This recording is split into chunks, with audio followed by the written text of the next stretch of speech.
scary, isn't it? I actually went through it today. Yeah. I could get nothing on this to go to this. Nothing.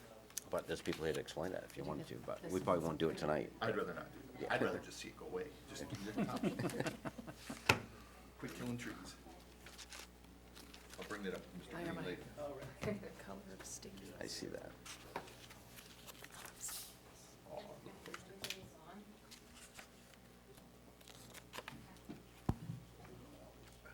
6 o'clock is slow then. That's actually showing 7:02.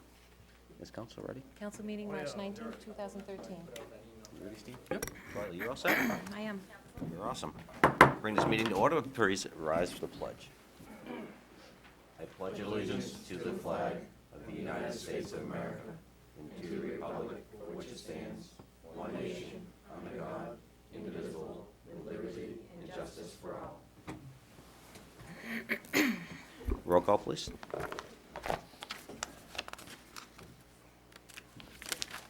Councilor Garrison? Here.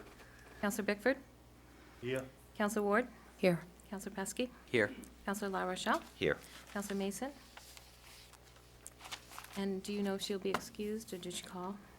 I believe we don't see her probably due to the weather. Okay, and Councilor Lund? Same. Okay. Next item, please. Is under the public hearing, the 2013-2014 Capital Improvement Plan. I would like to open a public hearing for the capital improvement plan. We brought this before the council as required by charter in December. Everybody gets a chance to look it over. Tonight, the council will adopt it.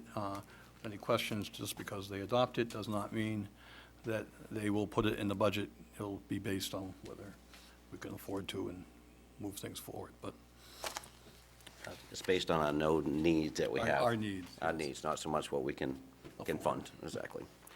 Any interest in the public hearing? Seeing no interest in that public hearing, we'll close it. Next item, please. Is audience participation. At this time, those in the audience who wish to address the council may come forward to address items or issues that are on the agenda for this meeting. Please use the microphone at the podium. State your name and address for the record. Twyla?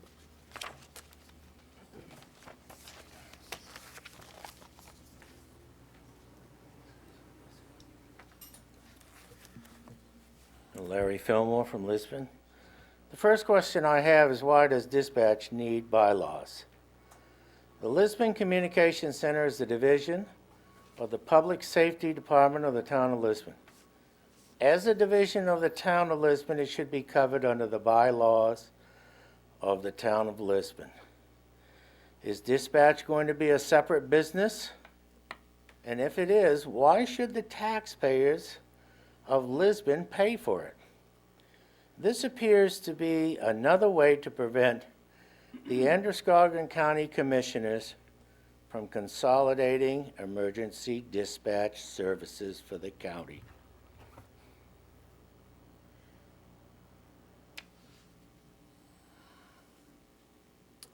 Anybody else for bylaw? I mean, for the audience participation? Seeing no interest in audience participation. Next item, please. Audience participation response. We have no responses tonight. All right, the next item is the consent agenda. If any counselor is wishing to have an item removed, he may do so now.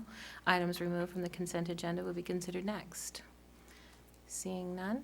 Order 2013-41 to approve the mass gathering permit for Positive Change Lisbon and the minutes of March the 5th. Entertain a motion to accept the consent agenda. Second it. All those in favor? Order passed, 5-0. Next item, please. Order, council orders, resolutions, and ordinances. Order 2013-42, dispatch bylaws. These are the bylaws that the group from Androscoggin County, all the communities initially participated in this when we thought we might move the dispatch center here to Lisbon. We did tweak it a bit once we only had a few, 3 participating communities. This gives everybody the opportunity to participate in a non-binding, just advisory role. everybody from the different communities that participate each have a full-time member and an alternate.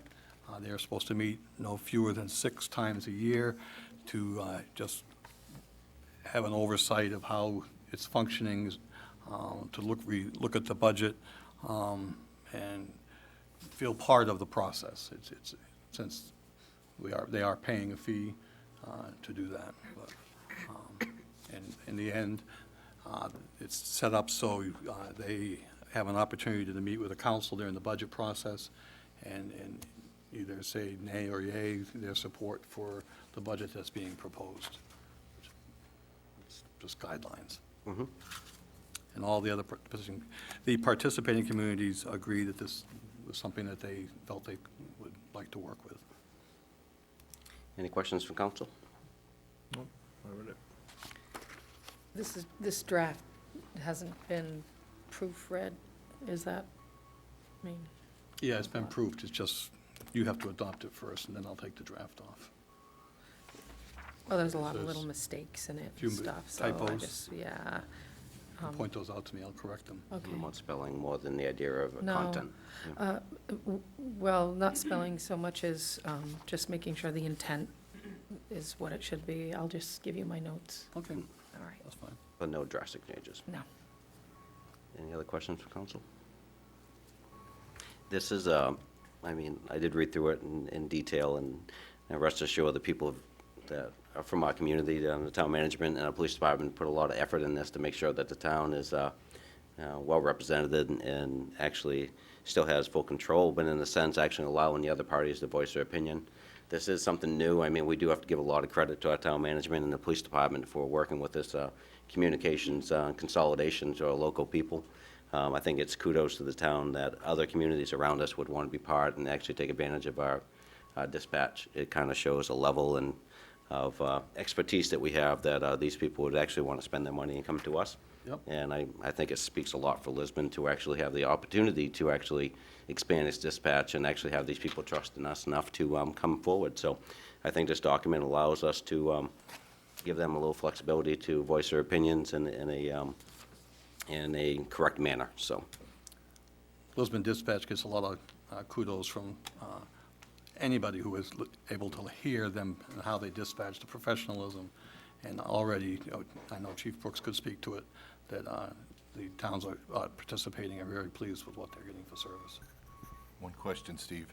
I know one of the concerns about when we kept the dispatch center was the 911 calls. Yes. Is there anything in the works to see if we can get the 911 calls from the areas we're dispatching for directly transferred to our, They are already doing that. directly, so it doesn't go somewhere else and then come No, here? it comes, if it goes to the dispatch, it gets taken from the county dispatch, does our 911, and we pay for that now, it's in Oh, our okay. budget.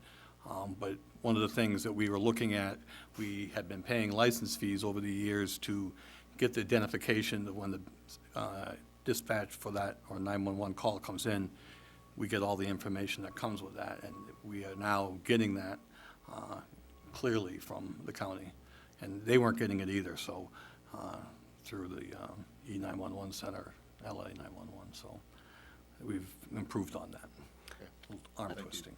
I think it's very important that people do realize this really isn't a change the way that we get our 911 calls. I mean, the quickness of the service, and again, I think it speaks loads that other communities around us feel the same way, that the services they would get is over and beyond what they may get in other areas for quickness and professionalism. So I think Lisbon can rest assured that we have a good product going on when other people want to join on. So I entertain a vote on this, a motion to actually approve the bylaws. I'll make the motion. I'll second it. All those in favor? 5-0. Next item, please. Order 2013-45, the 2013-14 Capital Improvement Plan. Any questions? And you want to basically overview? like Basically, you what did? I said before, it's part of the program that we project out what our needs will be on equipment, vehicles and other types of public safety items and things for all of our departments, anything over $10,000. Again, these are our projections. I guess I call it our wish list of things that we would like to replace and get into the budget, but may not always be able to do that, so. And this is a town requirement that Steve does bring this forward and the departments to identify the, the capital that they will need in upcoming years, so. And entertain a motion to approve this. I'll make the motion. I'll second it. All those in favor? 5-0, passed. Next item, please. Order 2013-44, the floodplain management ordinance. This is your first reading. This is some efforts that have been going on for quite a few years to update the floodplain management information from the federal government. And it finally, after a lot of input from all the local people here in Androscoggin County, we got a final draft and approved, and we have to adopt it and make it part of our ordinance. We had one in our ordinance already. I don't think there were very many changes. We went through it, and we have to adopt it before July 18th, I think was the date. And we will be having a public hearing on this. We will. To address it, At so. your next meeting. Say, just pay attention to it, read through it, and if you have some questions. Planning board's been Yep. through it, so. And we do need to have a vote on this moving forward, and this is roll call. Roll call vote. If you could, please. Counselor Garrison? Yes. Counselor Bickford? Yes. Counselor Pesky? Yes. Counselor Ward? Yes. Counselor LaRochelle? Yes. 5-0, order passed. Next item, please. Under other business, Economic and Community Development Report. Mr. Benson? Good evening, council. Good to be with you as always, even on a Snowy night, huh? Tuesday night. Do appreciate you staying. I'd like to update you on the projects that my office and me specifically are focused on at the present time. I want to thank Town Manager Steve Eldridge for arranging the presentation. I agree. It's important to inform you and your constituents on the things that we're working on. And I agree that we should endeavor to more effectively communicate these things on an ongoing basis. And so just before we begin, I would just want to say I'm happy to come back as often as you like to do presentations like this one. I also want to, before we get started, respect the time of the presenters that are unfortunate enough to follow me this evening. But I also want to make sure that I'm giving the council as complete a picture as possible about the things that we're focused on most at this point in time. So I'll break it up into a couple of different sections. First, the economic development. And I would use this phrase to describe specific site development and redevelopment projects, and then, of course, direct support to businesses. So let's begin with Miller Industries, one of our longest-standing companies, good corporate citizen. We're working with them on a couple of different levels right now. First, in respect to the mill properties, most commonly referred to as the Warumbo Mill. As we have since I've been here and fortunate enough to hold this position over the last couple of years, we continue to work with the company on facilitating the redevelopment of that mill site, specifically the large white mill building and then the small office building on the mill site.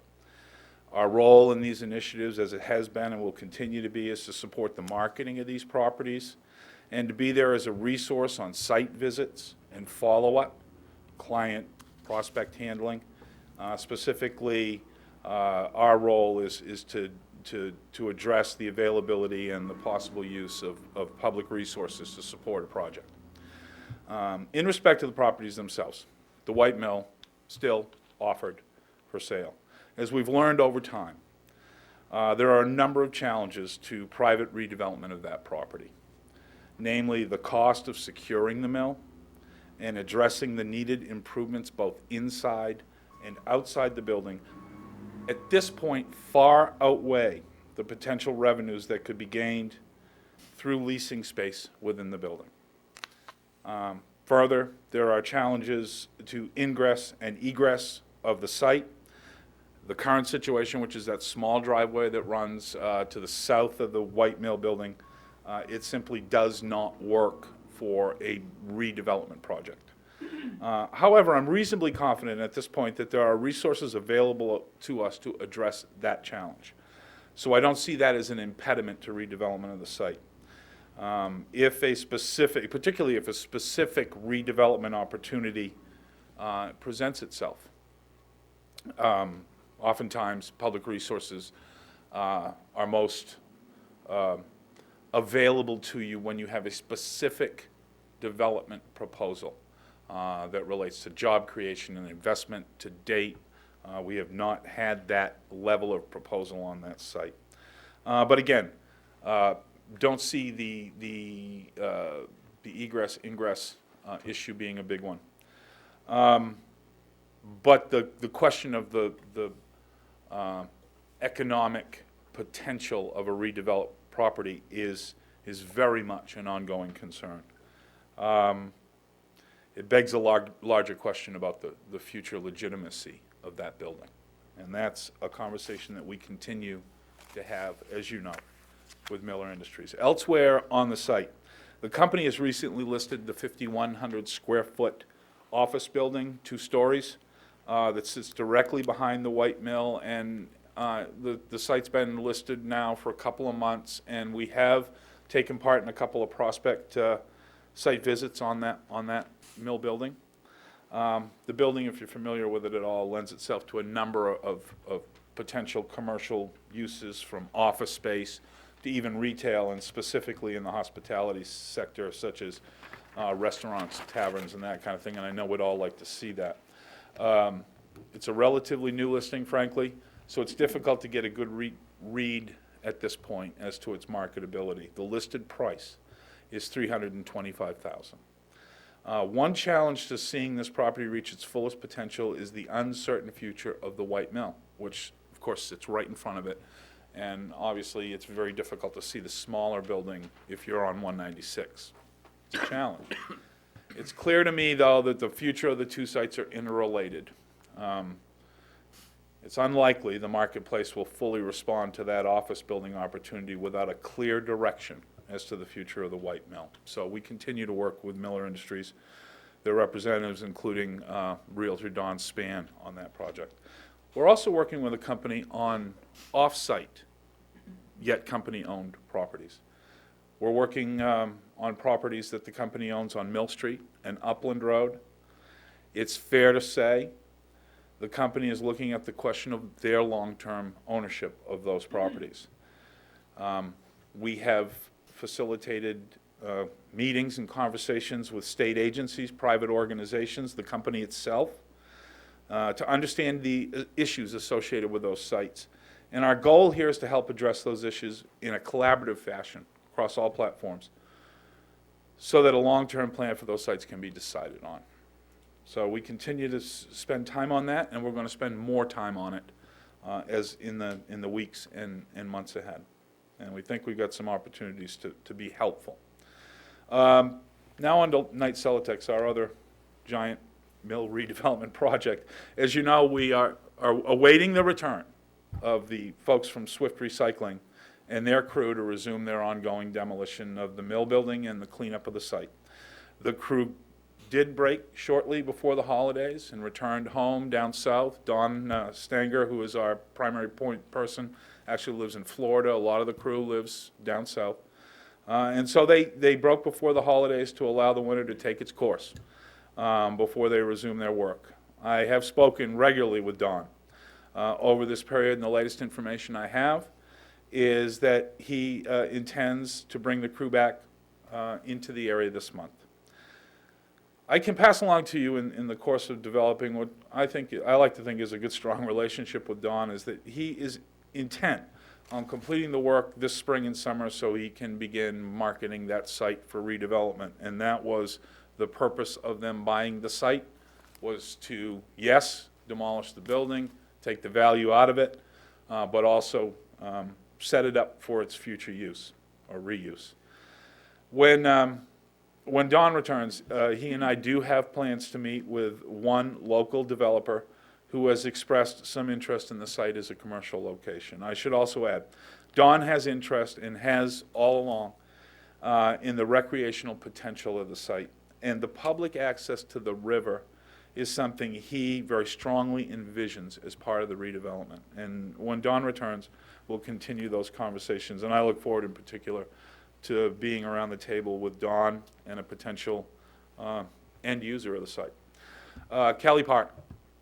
This week I received the state's final approval on the Kelly Park TIF district that you folks adopted in January. As we've discussed previously, TIF is a local decision, but the state has a role, and that's to review the local proposal to ensure compliance with the law that governs the creation and use of local TIF districts. I've spent, frankly, a considerable amount of time over the past few months to gain local and then state approval for the project. In particular, I do want to thank publicly DECD Commissioner George Gervais and his Director of Tax Incentive Programs, Laura Santini-Smith, known to her friends as Smitty, for their assistance during this process. It's a pretty exhaustive process. It has to be.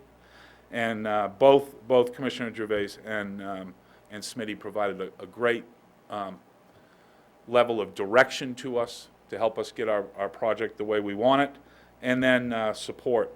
They think it's a great district. So concurrently to this, Premier Development has engaged a commercial realtor, and his name is Raleigh Heckthorn of Tim Dunham Realty in Topsom. Some of us have met Raleigh. He's already attended a 196 master planning corridor meeting. And so I have been meeting with Raleigh regularly to assist him in the marketing in the park, and particularly how the incentives that we've put in place get represented in marketing initiatives.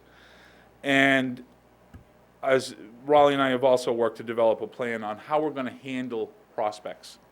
Obviously, that's their job to generate those prospects, but then how do we work together to sort of secure that interest and get them here in Lisbon.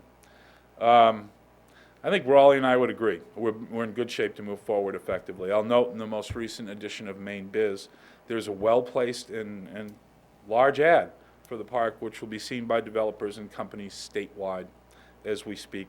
Raleigh's also working to promote the sites through commercial realty listing services, and in particular, this is of interest to me, commercial brokerages in Portland and elsewhere, many of whom carry large portfolios of end users who are looking for new sites. So making that connection is critical. I know that Premier Development and now Raleigh have been handling some initial inquiries for developers over the last week, and the one thing I would note is they're being very particular about the kinds of uses that they want to see in the park, and that sort of informs their prospect handling in the early stages. And the reason for that is that they want to see the park, like we do, reach its highest and best potential. And of course, as you know, the TIF will be a big piece of encouraging that level of development there. On to Graziano's. As we all know, the demolition of the former Graziano building commenced last week, and great progress has been made. It's clearly a bittersweet moment in time, I think, for Lisbon, because so much of our cultural history, our identity as a community, emanated from a very, very important place. But at the same time, it's also, I think, it's bitter, but it's also sweet. The memories and cultural things that came from that site, I think, live on. We're talking about bricks and mortar here, and in fact, bricks and mortar that were in very poor condition, and in fact, in some cases, kind of perilous condition. And now that is being dealt with. And I think, as I was mentioning to Don Fellows earlier tonight, I had never really seen Village Street from that angle, driving by on 196, which opens up kind of a whole different new view shed, which I think is kind of interesting. In any event, I've been in regular contact with Earl St. Hilaire, one of the development partners on the site, and he's been really great, taking my calls and updating me and us on where they are in the project. Earl has indicated his interest in moving forward with redevelopment of the site this year.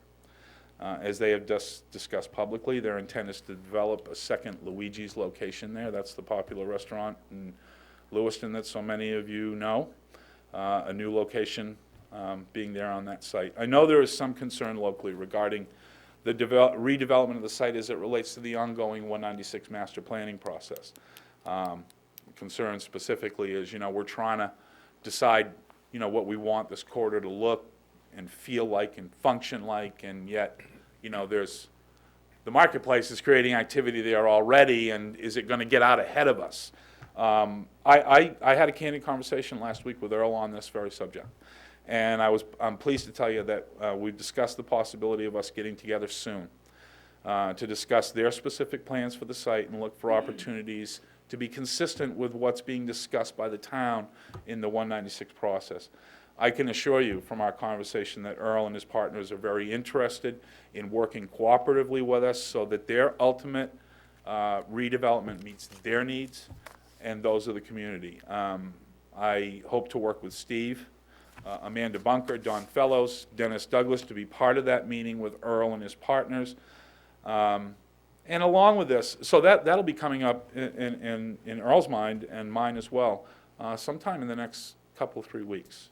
And I look forward to that. Along with this, we continue to promote other available properties in that important area to our development contacts. And now to close out the economic development piece. The above items represent the major projects that I'm managing and working on presently, but you know, ECD works in other areas on an ongoing basis. This would include working with prospects for other real estate opportunities in town. One that comes to mind that I've sat with a couple of prospects recently, the Big Dipper building, obviously, that our friends Randy and Karen Kraft currently own and are looking to redevelop.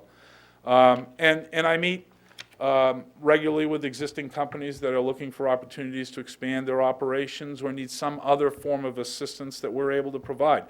Just as a couple of examples, that I'm currently working with a local company, growing, adding employees, making improvements to their facility, and are a definite prospect for the loan program. Also today I began work with another local company that has some questions about their Pine Tree Zone designation that they've had now for a couple of years, and they want to make sure they're maximizing their benefit from that as it was intended, and I'll be working with them and DECD to make sure that's happening. The challenge here, though, make no mistake about it, is to manage this workload, all of the things we've already talked about, plus all of those important fundamental services that we provide, to manage that workload in a way that ensures we're covering that base in a timely fashion. It's a challenge, folks. Community development. And I really look at this as projects that intend to build the capacity of the community to change and grow and move forward. First on my list, Library Workforce Development Project. You'll recall last fall we applied for and received a CDBG grant to develop a jobs and career service at the Lisbon Library to address an ongoing demand for the services that has developed there. And Diane obviously has talked to you about that in the past too. I have been, frankly, proceeding in a very deliberate manner for a couple of different reasons on this project. Number one, because there's unfortunately only so many hours in the day and only so many man-hours in the day. And it's a challenge sometimes to get focused enough to get into a really detailed project. But secondly, I'm proceeding very carefully because it is incumbent upon us to effectively meet the need that's shown itself at the library while creating a sustainable program over the long term that does not have an adverse financial impact to the town budget, the library budget. As you know, we pledged that from the beginning. And I think what I want to be really careful about is that we don't rush into something and then not be able to meet our initial goals of the program. The good news is we continue to work on it. I recently had a great meeting with our state grant administrator, and we discussed the fact that we're under contract with the state for the grant funding through June 30, 2014. So we've got about 15 months left on this grant contract. If you recall, our project is a one-year starter to that program.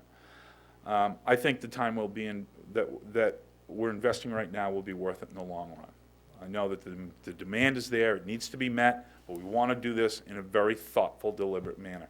I'm also continue to consult frequently with Diane, obviously, to move the project forward. We've got a community development advisory committee that we want to get more involved, as we get closer.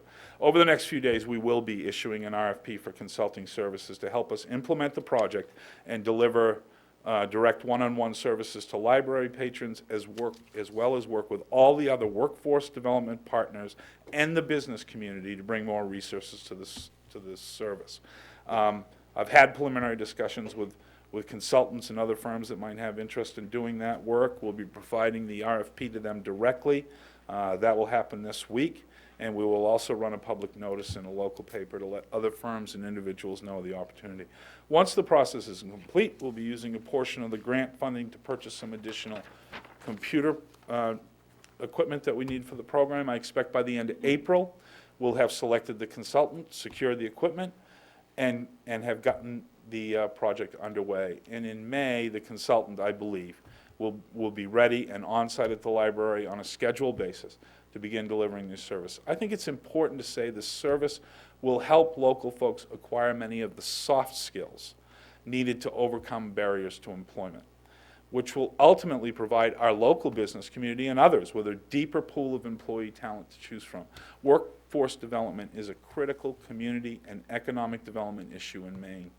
We've all heard the news stories regarding certain industries, manufacturers in specifics, that want to expand, that have jobs to fill, but yet they're having great difficulty finding qualified employees to do so. Obviously, it's a much larger issue than what this Jobs and Career Service will address, but by beginning to tackle the issue on the local level, we can start to address some basic needs of our residents, and I think also create a competitive advantage for Lisbon as a business location. We're going to look to become a work-ready community, is the phrase that I've been playing with on that. Next, Healthy Main Street Downtown Worksite Wellness Project. This is a relatively new project. This is the first time I've had an opportunity to discuss it with you. It comes to us as a result of our participation in the Maine Downtown Center and our designation as a downtown network community. It begins because the Federal Center for Disease Control has made funds available to the states to address the issue of wellness in communities and how that can positively impact the cost of health care in this country. The Maine Downtown Center is one recipient of these funds, and they're deploying funds to their member communities, including us, as a means of supporting downtown revitalization in Maine. Worksite wellness is a bottom line issue for businesses, particularly small businesses. Their costs of doing business are heavily impacted by the traditional healthcare costs that we think of, insurances and so forth, as well as less visible costs relating to employment, absenteeism, and loss of productivity.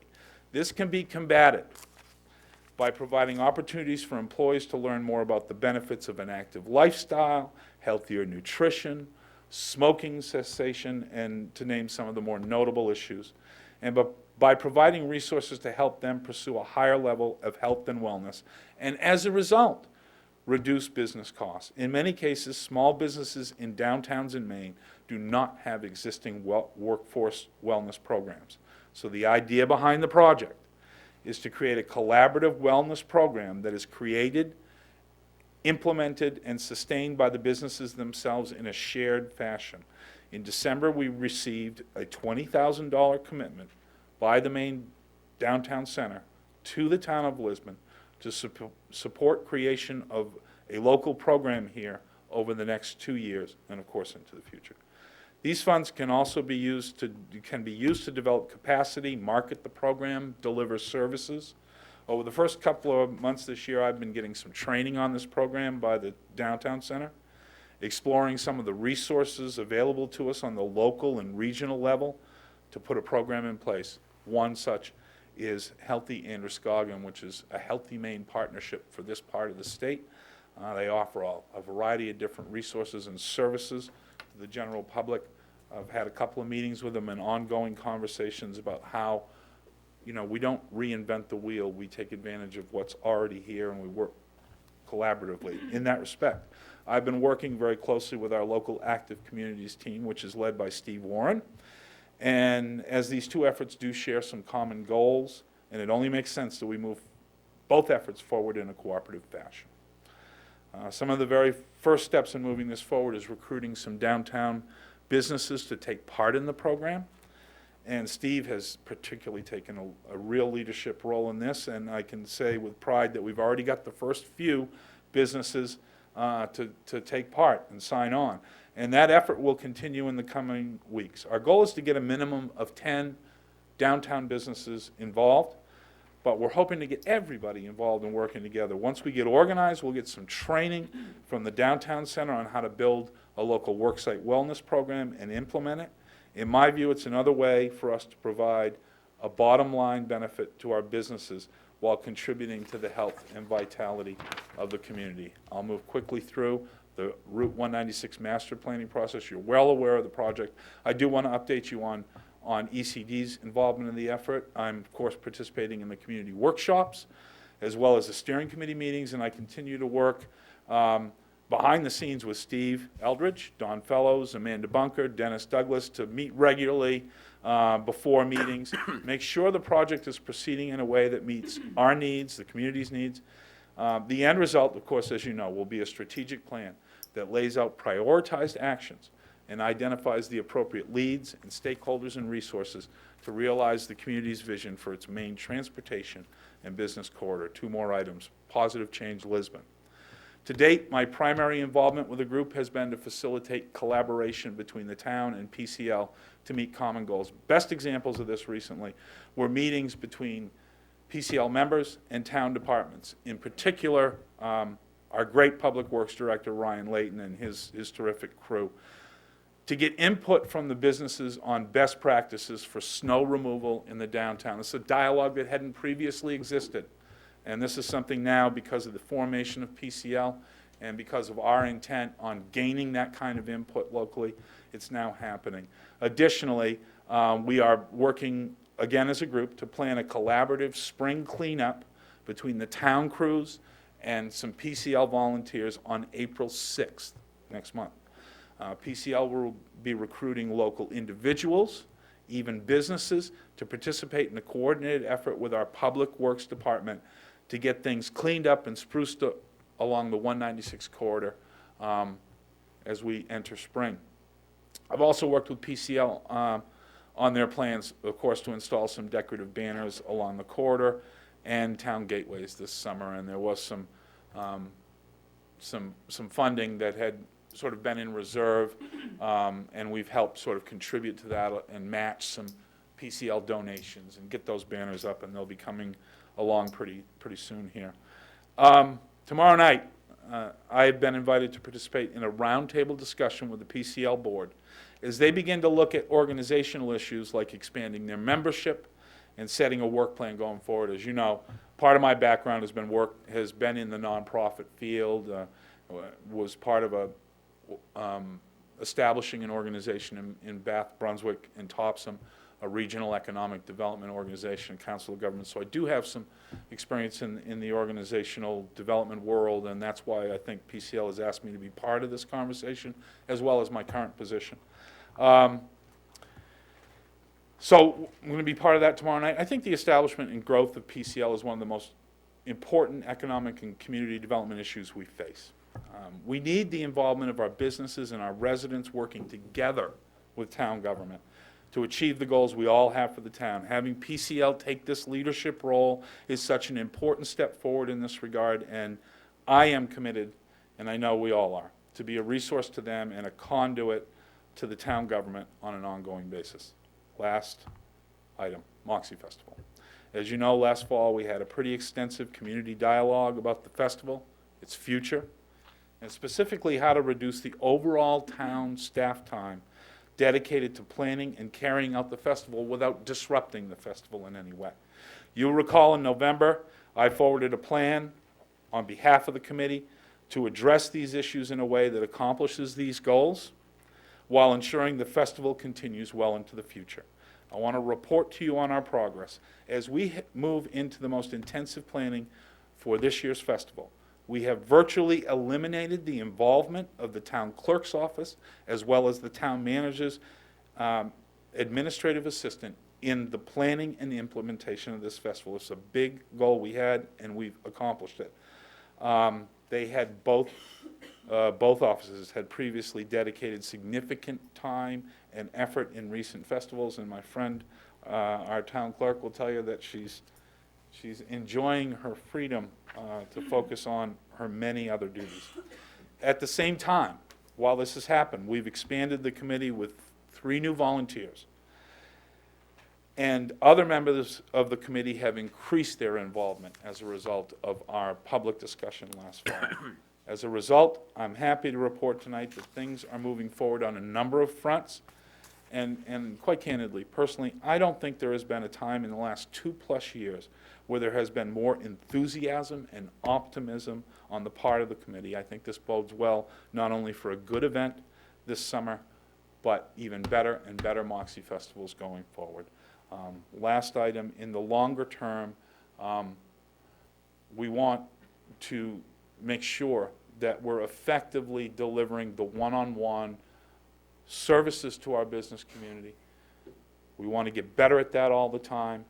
We want to make sure that we are linking them to resources beyond ours that can help with their businesses and the growth and sustainability of those businesses. And I do want to say, unfortunately, Councilor Mason couldn't join us, but I know it's important to her, the marketing and branding of Lisbon. This is a very, very important issue, and the time now is becoming right for us to move in this direction. It will require some financial commitment on our part to get there, but that's something I want to move forward on here in the coming year. And naturally, the Route 196 master plan, we're going to have a pretty clear action plan with quantifiable steps, many of them that are going to involve my department, and resources and stakeholders on each one of those actions. And so that's going to be a big part of the coming year. So I'm happy to answer any questions. I do appreciate your patience and yours. Happy to answer. Any questions from Scott? Thank you, Scott. Appreciate your time. I mean, Lisbon has a lot if, on the 196, from everything from mills to a lot of real estate for sale. We have a lot of opportunities for economic growth, and I think it's really important that we keep moving forward. So thank you. Thank you. Drive safe. Next item, please. Is the Spirit of America Foundation tribute? I have to submit this by the end of the month. Does anybody have any other recommendations? We did have one recommendation from a staff person that we nominate LACO, Lisbon Area Christian Organization. I myself feel it's a very valid. I think it's an excellent choice. Yeah, it is an excellent Is there choice. any other discussion, council, of any other ideas? It's actually one to be well represented. And We'll draft up the resolution and we will adopt it and start planning that and let them know what we're doing. It comes at an awkward time because of the misinformation. I want to make sure they understand that this was being considered way before that. Yeah. No, I mean, and I think there'll They be, do a lot of good stuff for the town of Lisbon. it'll fit right in with the group of people that are there. I mean, that's basically the type of people that are there, and they're very, very giving people, so. So I'll keep you up on when the dates are. They usually do it at the county office building in one evening. It's a nice affair, so hope we get people to attend. Thank you. Next item, please. Is the Finance Director's report? Hello. So before you, you have my finance report for the month of February. To summarize the revenues for you, February brought in just over $237,000. This is primarily due to excise tax collection, which came in at $93,000, state revenue sharing of $92,000. We received a URIP payment of $28,000, as well as some miscellaneous other revenues. Excise tax is just over 61% collected, and this is slightly above where we were last year at this time. And I expect us to end the year slightly over budget for excise tax collection. Projecting maybe 20,000 over, so nothing Don't get too to write excited. home Anything about, over but is it'll over, be a right? little, yeah. Every more little than bit not. helps. State revenue sharing is at 68.3%, which is slightly below last year where we were 68.7%. However, the difference being we are on a budget of $820,000 this year versus $830,000 last year. So collection slightly lower and budgets lower, so kind of a double whammy there.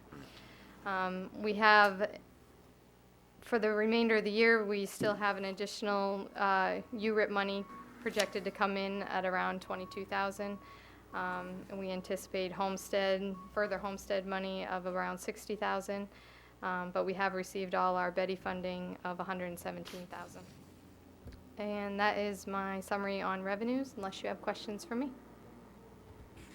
Any questions for council on revenues? Just keep coming in. All right. Moving on to the expenses. Total expenditures for the month of February were $508,331. Of this, 74% or $375,000 related to personnel services, including wages, insurance, and benefits.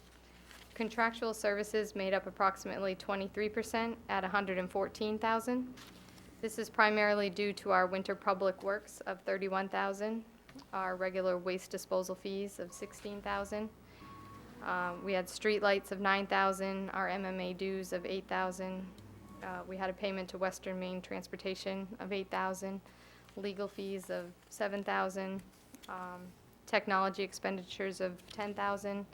We granted $3,000 in abatements, and we had town building expenditures of $20,000, which is where we pay for our water, natural gas, electricity, and telephone charges. And that is the primary makeup of expenses, unless you have questions for me.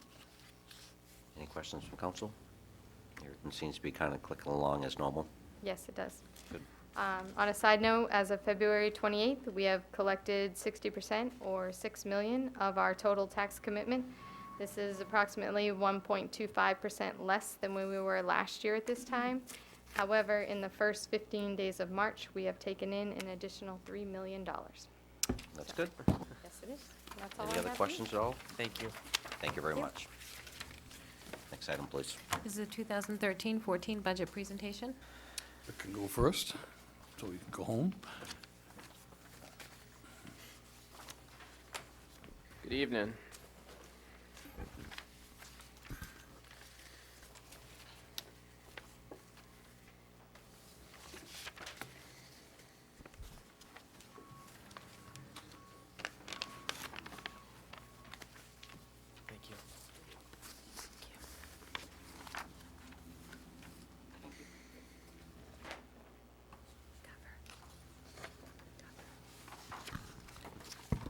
Just a note for the council, tonight we'll be hearing both from the school and the town as far as on their budget presentations. Tonight really is not going to be a question and answer session for this. It's going to be, well, plenty of time as workshops go, but tonight's sit back, listen, and see what we got. Good evening. What I've handed out is an overview of our current school department budget. I want to start by saying that and hopefully I'm sure some of you have questions about the budget. There are obviously a lot of pages to our particular budget, and hopefully I'll be able to answer. I want to go through this. A lot of the information that you'll find on this handout will explain increases in new money that are currently in the budget. But the budget this evening that I am presenting is based on the preliminary ED 279, and an ED 279 is a form. It's basically the financial statement that we receive from the department, our Maine Department of Education, which gives us our preliminary figures for subsidy, et cetera. And that's where essential programs and services, you'll hear us mention it, EPS throughout our budget year. But this ED 279 we received on February 21st, 2013. These figures include an overall increase in our general budget, and there's two important pages that I want you to look at as we get going. But the biggest piece is that this is based on the governor's recent budget proposal, which includes the addition of the teacher member retirement cost to the shifting that into the school department budgets. And as a result, it did increase. Well, actually, we had an overall increase in subsidy with the exception of the curtailment that we received this year. But the decrease, the budget does include a decrease in what we originally presented in the local contribution as a result of the state subsidy. So the increase in our overall budget, and I'll show you which 2 pages that you need to look at. And for those people in the public who have been part of our school committee meetings and our budget meetings, the subsidy or the budget by article document is now dated March 14th. It's actually the second page on the forms that you received. You'll notice if you go to the very bottom, you'll see an increase of $376,309, and that's an increase from when I presented to the school committee the last time. The second most important page, and these are usually ones that people focus on, is the warrant articles. But the second page, if you go to the second from last page, it is actually the subsidy reports. And on this page, it's dated March 14th. You'll notice that at the very bottom where it says total local funding, including adult education, even though our budget has increased as a result, they did add subsidy to our, you'll see that they did increase our subsidy. So the local contribution is $259,551, and that's an increase from last year. And that is down from the proposal that I presented in February. Again, as you can see from these figures, the total increase of expenditures has gone up. This is a direct result of its main PERS, MEPERS, and that's the teacher member retirement costs. Our undesignated amount that is used to build the budget, as you will see, has decreased to $126,644.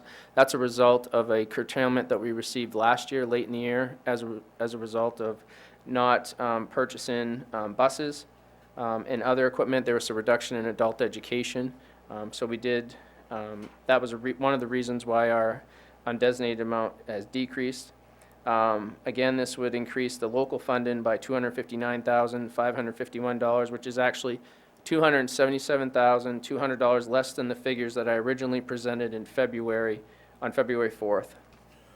The most important part, or one of the most important parts of this particular budget presentation is that this includes the utilization of $94,481 from the Capital Reserve Fund, which is similar to what we did last year, and I'll explain that as we go. But quickly, what that means is that we've moved money or transferred money into the Capital Reserve Fund, and that was what we paid for the bus last year. If you remember, instead of adding new money for the bus, we used money from our what was left over in our budget. And this year, what we've done is we put the actual curtailment.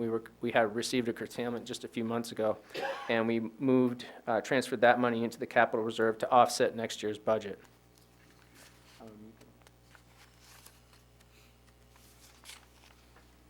The total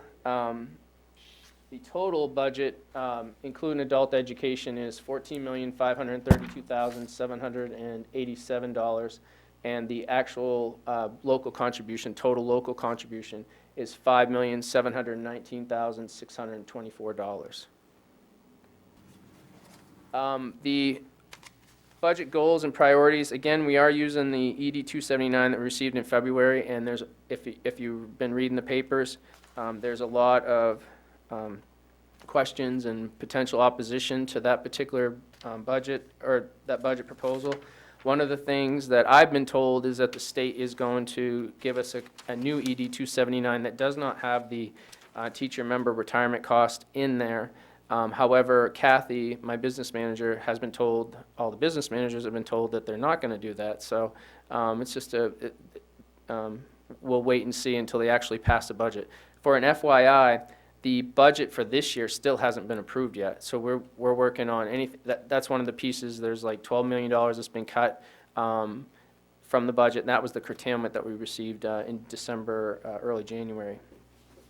So the curtailment I keep talking about is $65,334. That's what we received.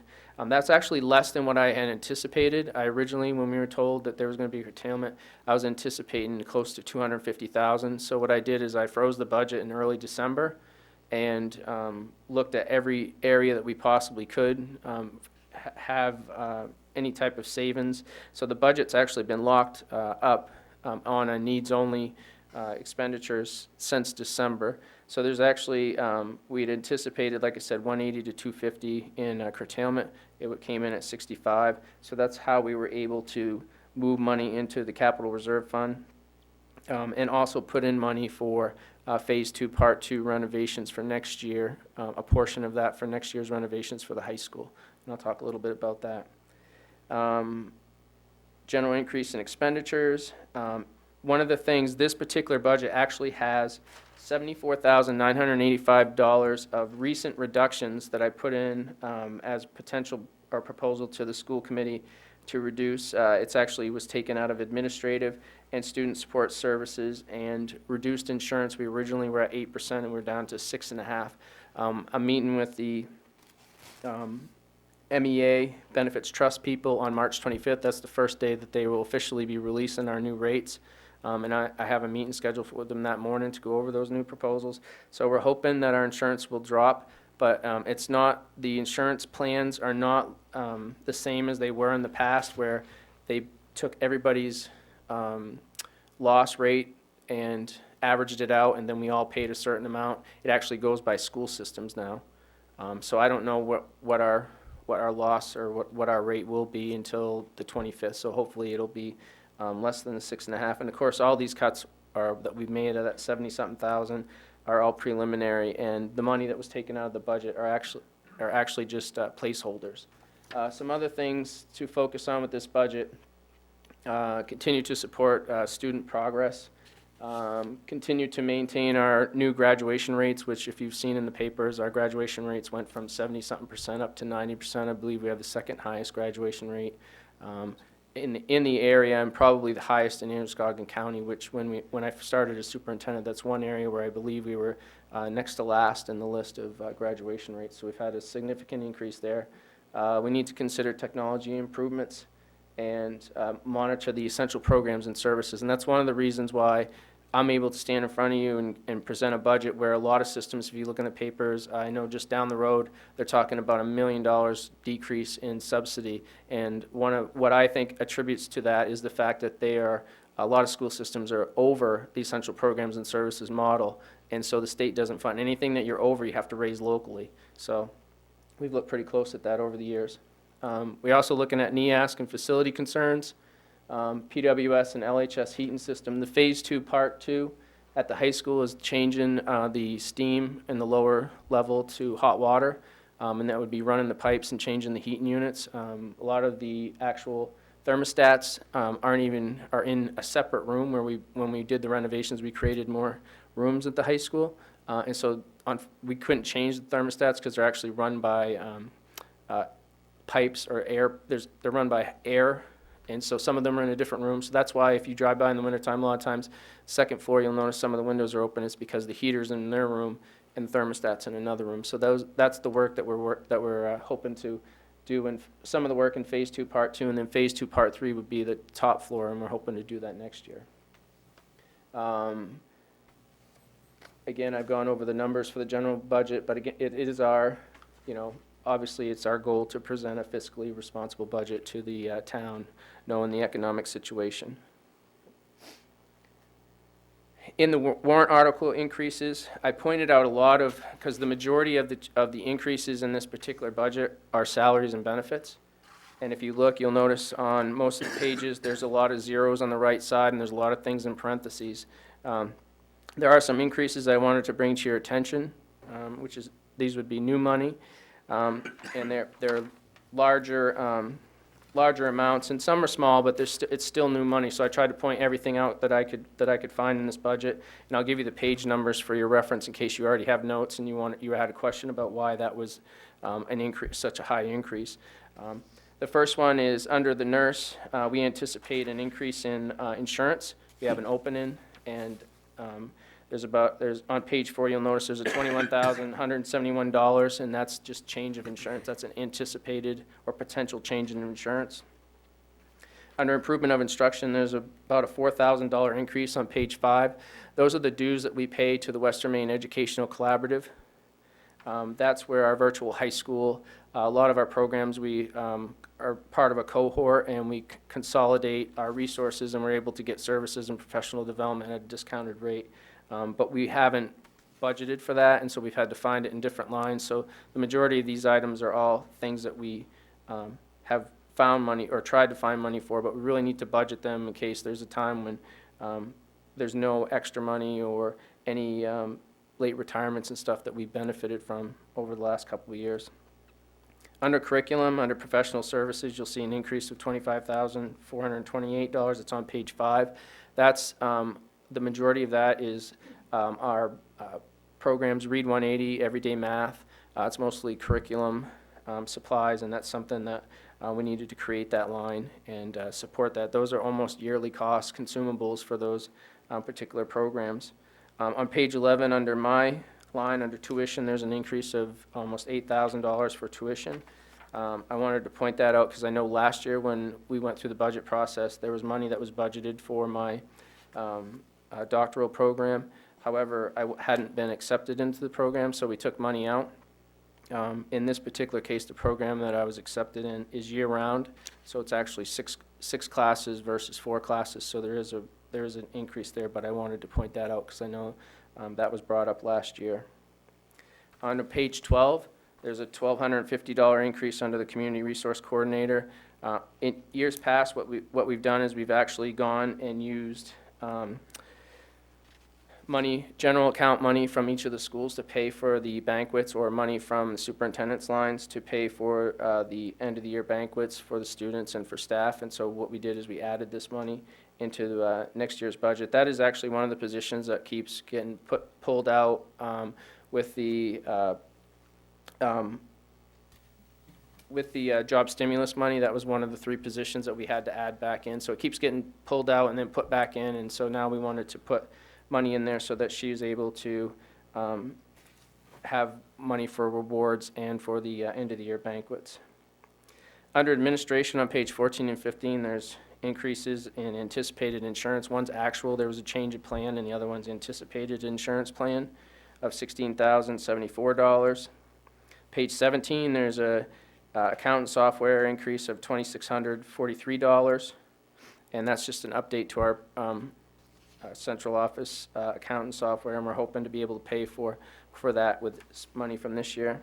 Under PWS, there's a large increase under professional services. That's the Jobs from Maine's Graduates program that we're researching. One of the things that would have to be approved by the governor. That's part of his particular budget, and we may be able to get that for less than the $24,000. But we're also doing some research because we're not sure. That's on page 29, but we're not sure that that particular program is going to fit into the actual middle school schedule. So we would, that's money that we have to look at. All the new money and some of the positions I'm going to talk about later are things that the school committee is going to be considering as we move forward with our budget. But I just wanted to point them out. The last piece of new money is career and technical. There's $15,000. That is actually it's for the students that go to Region 10 for the Voc Center. We had talked with, I know that the fire chief has money that comes out of his professional services because I believe there's 6 or 7 students that take EMT and fire training. That's a conversation we had last year. However, that we didn't budget necessarily that much. What we were told was it was kind of like LRTC where we could send kids if they didn't have the program, we didn't have to pay for it. However, we did receive a bill halfway through the year, so that is money that's new money, but it's money that we're spending on students to be able to take those programs. There are a number of transfer increases, and they're a result of, for instance, the first 2, the curriculum, which is on page 5, and the technology integrator on page 9. It looks like all new money. It looks, and there's like 60,000, and then 40,000. That was a result of, we had a late retirement last year. We had a literacy specialist from the high school who retired, so we took that particular money and we added it to, we actually brought back a technology integrator position, and then we actually added money to the curriculum line. And even though it looks like new money, It's actually was taken from regular instruction and moved into student services. You'll see on the actual first page, the second page, you'll see student and staff support. You'll see a big increase there. The majority of that is the tech integrator. And then under curriculum, you'll see, that's actually curriculum's in there too. So it looks like it's $97,000 increase, but it's actually money that was moved from regular instruction into students and staff. So it's not new money. It just looks like new money, but it isn't. And there's quite a bit of that in here that I can point out if you have questions about.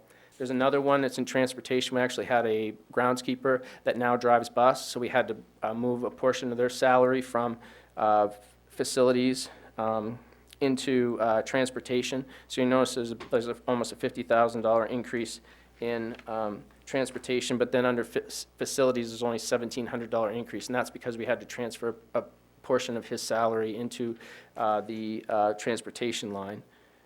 There's other things with equity, looking at the administrative and some of the other lines and just balancing those out. National conferences, when they rotate between staff members or administrators, those are shifted. So it looks like a decrease in one person's line and an increase in another, but really just a shift because it's on a rotating basis.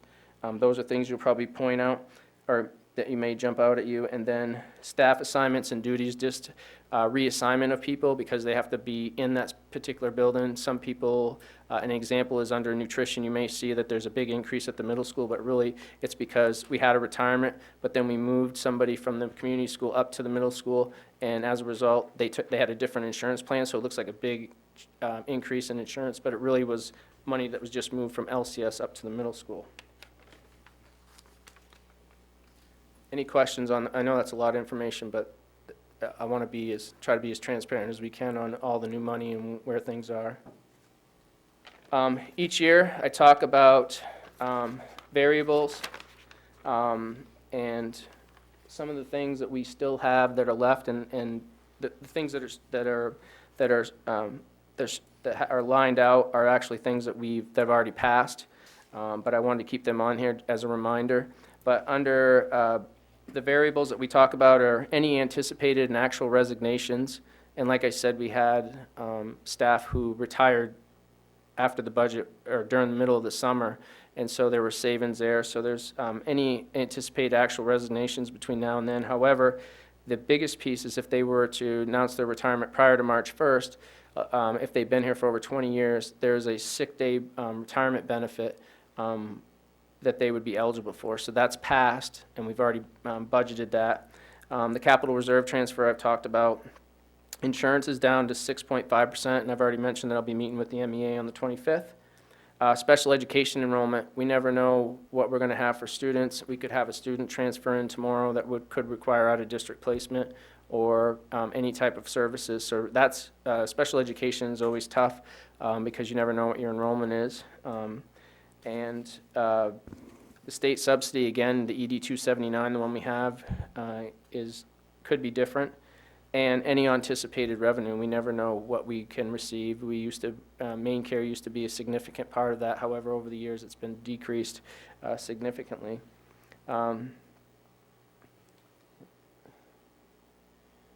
The capital reserve, I think I've already mentioned this, this budget, and this has to be approved by you. The school committee has already made the transfers into the capital reserve, but as part of this budget, as what you did last year, is you approved the budget based on the fact that this would include a capital reserve transfer. And in that is two transfers, same thing, the same bus lease that we did last year. The $29,147 would come out of that, and then the curtailment, the $65,334 is the actual curtailment that we received this year. So that helped offset the budget for at least 1 year, and then we're hoping that hopefully state subsidy or things will get better between now and next year. But again, you would have to approve those. So what I'm recommending is that as part of our budget, you would approve our budget based on the fact that you know that there is a capital reserve transfer that's part of it, just like last year. In this slideshow I have, and I'll put this slideshow up on our webpage tomorrow. I'll have James do that. But there's a 10-year history that I show you for each year, which gives you a graph of the overall budget, state contribution, and local contribution. So it gives you an idea of what those what those amounts are currently, and that's based on the numbers that I'm presenting to you tonight.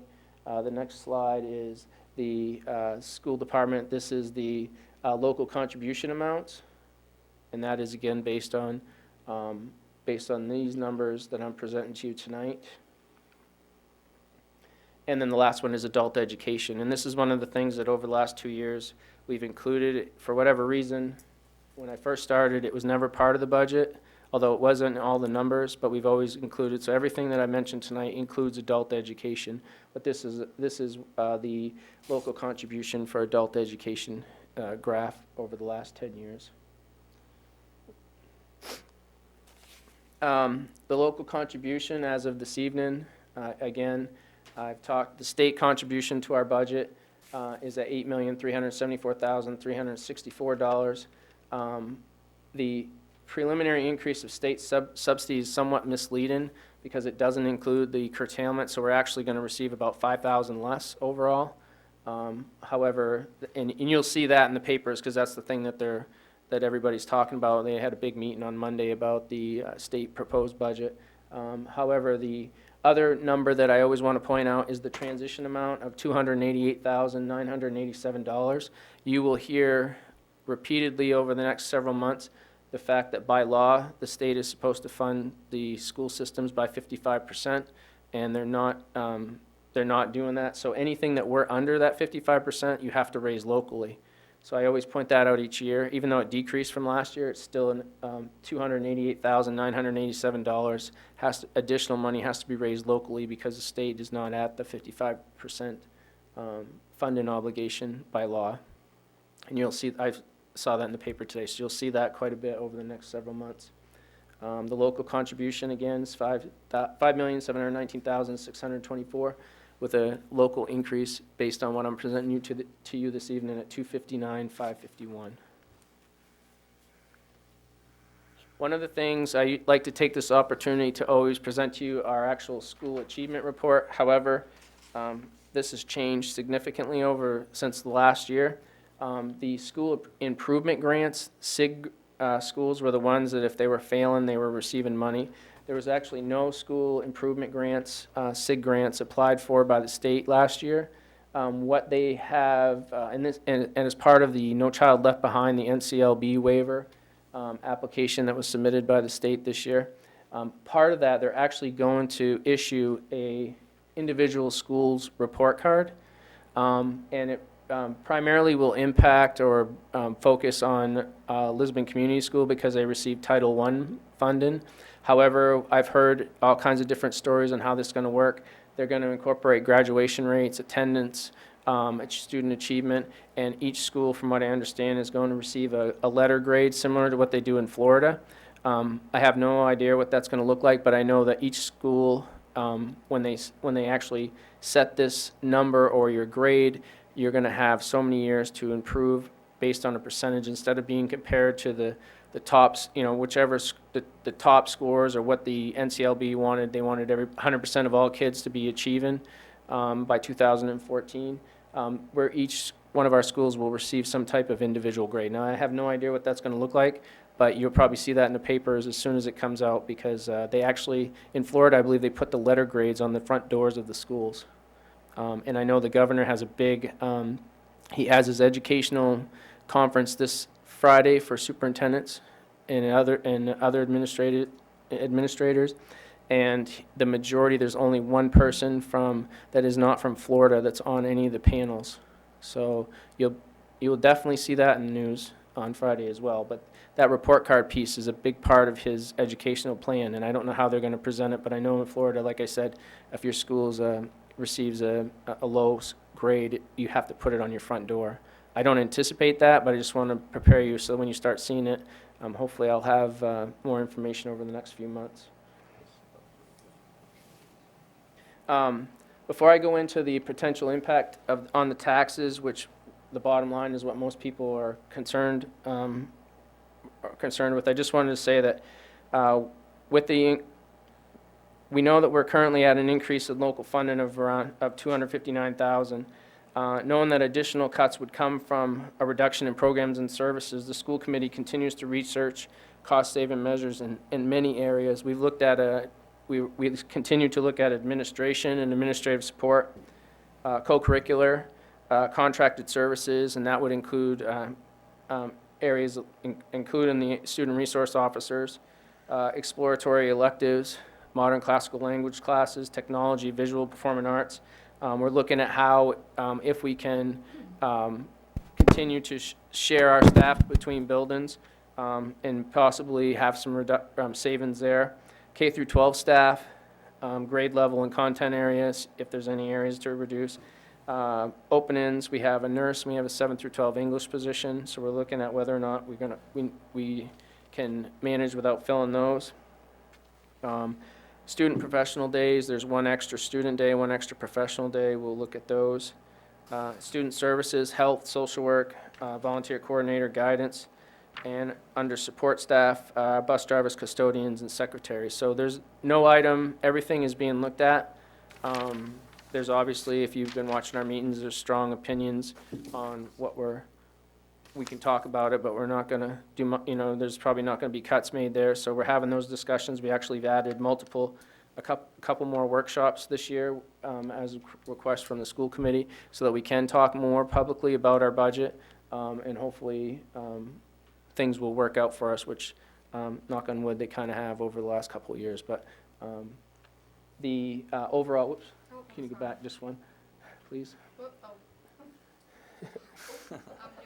That's right. The budget that we're proposing this evening would increase the taxes by 0.56 mils, which is about $56, estimated $56 increase per 100,000. I don't know, in the past I've always felt that we were going to be able to get lower because it seems like things fall into place, but we've kind of, like with insurance, we've always come in at 8%, and then it's always, the highest it's ever been is 6.5%. But I've already taken some of those variables out of there, so I don't know how much lower we can get that without cutting programs and services. And there's 2 board members here this evening, and those conversations are becoming pretty difficult, as you know, whenever you talk about cutting programs and services. Everybody feels differently about different things, but one of the things that I did add in your packets is the number of positions that we have reduced over the last, since 2010, 2011. Some we have been able to reinstate, but you'll notice that there are a significant number of positions that we have reduced. And we did use that essential programs and services model, and I feel that, quite honestly, I'm probably presenting a budget to you this evening, even though it does have an increase in local taxes. It is probably better than a lot of the surrounding areas as a result of us looking closely at those essential programs and services. The last piece, I just wanted to say that the school department has addressed some very difficult budget decisions over the last 5 years. Understanding the economic situation in Lisbon and the additional cuts would need to come from a reduction in programs and services, which you will be approached on and be part of conversations you'll hear through the community over the next few months. We are trying to prepare a budget that will provide the best education for our students. Our goal is to limit the impact on local taxes, but with an overall reduction in state subsidy, even though I said it increased, if you take out the curtailment, it's still a decrease of about $5,000, and the money that they're offsetting it with is not guaranteed for more than 1 year. So next year, if that stays, the retirement money stays in there, next year we may have to raise that entire amount locally, which would be an additional $170,000 to $180,000. So just FYI, that's something we have to be aware of. Reduction in state subsidy and the average increases in general operations even those increases, some of the increases, the new money, general operation alone is roughly around $250,000 a year with salaries and benefits. And I want to point out that the staff, support staff, the teachers, support staff, administration, myself, everyone except for the central office staff have all taken 0% twice. So if you start calculating in the savings over the course of time, it's a significant amount of money that the school budget has saved over the last 2 contracts. So each group has taken a 0% twice, and I think that the highest rate this year is 1.75. There's a lot of 1s, 1.2s, there's 0s, and then I think there's 1.75 or 1.5. As of today, again, just to conclude this, and this is what I keep telling the school committee, is that there's still a lot of variables out there that could impact this budget. So we are hopeful that when we're all said and done, that the preliminary amount that I'm presenting it to you this evening will decrease. But again, it's pretty close to what it is at this point. Any questions? Thank you, Rick. A lot of information. Do appreciate you bringing that forward to us, and I know you've been working real hard, attending some of the meetings. There's a lot of hard discussion. I think it's really important for everybody to realize the same thing as a town is it's kind of like your household. We're actually every year deal with the idea of losing revenue and increased expenses and trying to maintain the same service, which gets really tricky after 3 or 4 years continuously doing it. There's only so many things you can cut without actually really affecting services. So give you credit for a lot of the work you've done, because it's definitely tough. As we know from the town side, and as we're going to get a little bit more involved in as the next few weeks come, it's just really hard to balance that service if you actually have less money and more costs, and it's very hard to do. But thank you very much. I appreciate the presentation. And If any of you have any questions, just feel free to email me or call my office, and we'll do our best, because I do know that a lot of people, there's a lot of pages. We give you all our line items. There's a lot of pages to there, and there's a lot of, when you shift it, looks a lot of positives and negatives, and I can explain them actually. Can do. I didn't know if any of you had any questions on that tonight. Steve, we actually have one joint workshop prior to the public meeting. Yeah, so I mean, Okay. we can actually work through quite a few of them then if there's any questions, but Okay, thank you. thank you very much. Appreciate the time. Thank you. You're up. Sit here, since everybody can see me and the camera can see me. Okay. So Excuse me. we'll start. We'll try to go through this fairly quickly. First slide. The management team goals this year were leadership and image, enhancing the current services, community building, planning, and which we're doing quite a bit of, and provide a workforce and environment that is healthy and productive. And that's been our goal. The non-tax revenue this year, we state revenue sharing, we budgeted a decrease of $40,000. Excise tax revenue, as you had seen in our report, we've increased that $50,000, anticipating we're going to see a little bit better. Hopefully people are buying new cars. And we also have this year a new revenue source, which is a regional dispatch fees of $62,000. We've also bumped up a little bit of our miscellaneous revenue by $8,000, which is the MTM rental. We're still seeing that grow more each year. Police revenue is increased by a little bit by $2,000, and then tax costs, because things have gone down. We have a deduction of $4,000. So we're trying to get our revenues a little bit more on track with what the actual numbers are without being a little bit more conservative this year. So the total impact of, again, for non-tax revenue is a positive $70,000 increase this year. If you look at the, whoops, you missed a slide. Non-tax revenues.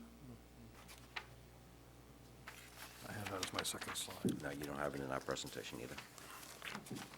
Here it is. Next slide. Nope, that's not it. Okay, we'll go to the revenue sharing. History, again, it's up and down. At one point, and I'll go back 5 years ago, we were at 1.2 million that we were getting for revenue sharing. Since that time, we've seen it drop as low as we budgeted 750,000. We've stayed around 850, and again, we've seen it decrease, and we're anticipating less. And again, this is not part of Governor's proposal to eliminate it. This is what we're actually seeing in the marketplace. Reflection on the economy. A reflection on the economy, yes, it is. So, the excise tax revenue history, again, we've seen it somewhat flat, but increasing a little bit as the years go on. We thought at one point we were going to see a major decrease in that, but that has held pretty steady, and we anticipate it will continue to grow as people wear out their cars and have to get new models or used. Next slide. This is a progress report of what we have done in this year, just to bring you up to date.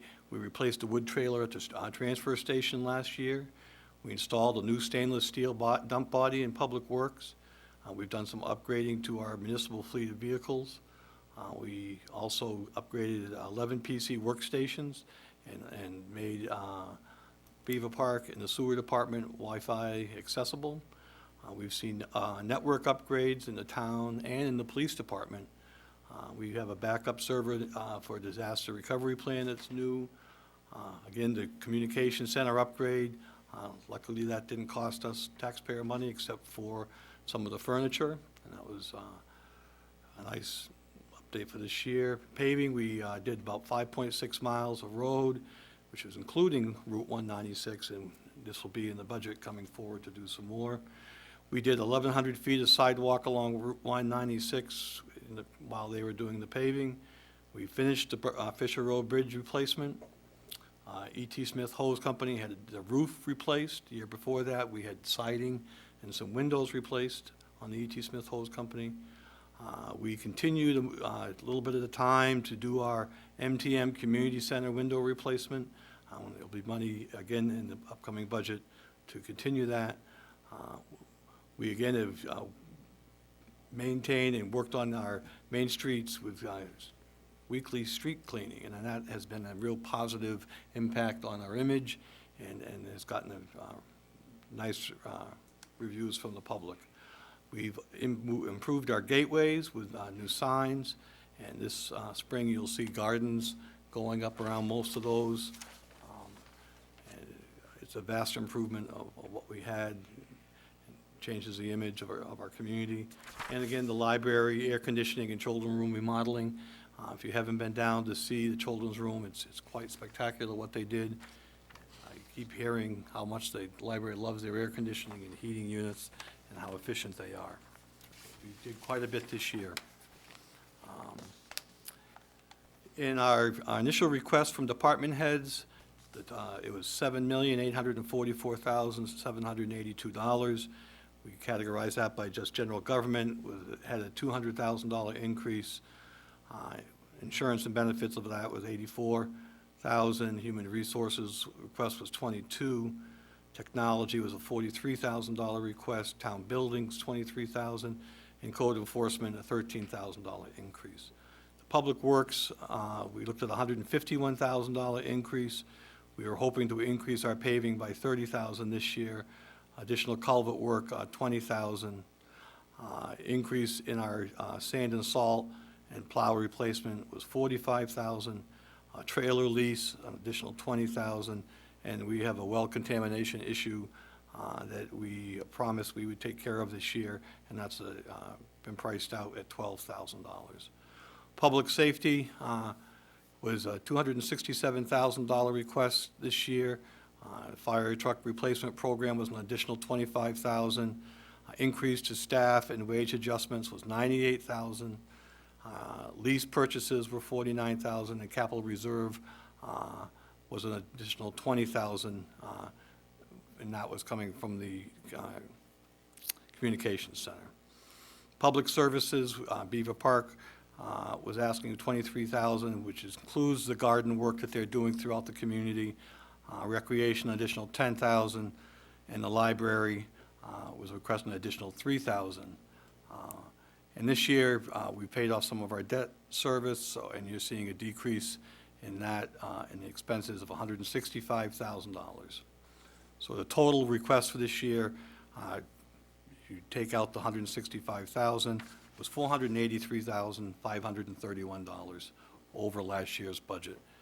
And this request would put us on track for where our capital projects and things were in other areas, but knowing that you as a council had asked us to come in as flat as we could, we took another approach. So, and next slide.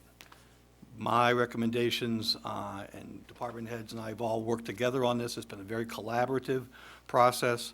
The general government request is $82,000. Insurance and benefits cost increases is $29,000. That includes the FICA retirement and insurance. We did have some changes in our retirement, funding went up, and also our insurance costs went up. Legal, we're requesting $16,000 more. This is more in line to what our average expense has been over the last 5 or 6 years. So this will bring us up to $50,000, and that's where we have seemed to stay, except for the 1 year where we had a spike, where we had $70,000. Some wage adjustments and longevity increases this year with $13,000. Code enforcement increase is $12,000. We're requesting a stipend for the human resources of $4,000, and technology and town buildings an additional $5,000. The public works, we're requesting a $51,000 increase to theirs. Trailer lease of $16,000. Waste disposal, $10,000. That's coming from a increase in our contract with MWAC. Equipment repair, we're doing some major work to some dump bodies and plows. Well contamination, we kept that in there, $12,000.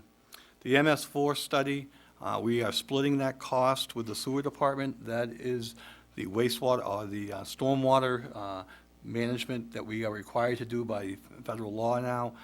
So that is in there. It's a must-do. And the sewer department and public works will share some of the responsibilities of that. Paving, again, I reduced it to $20,000. Last year, we had spent the $120,000. Some of it was side projects that we did early in the spring.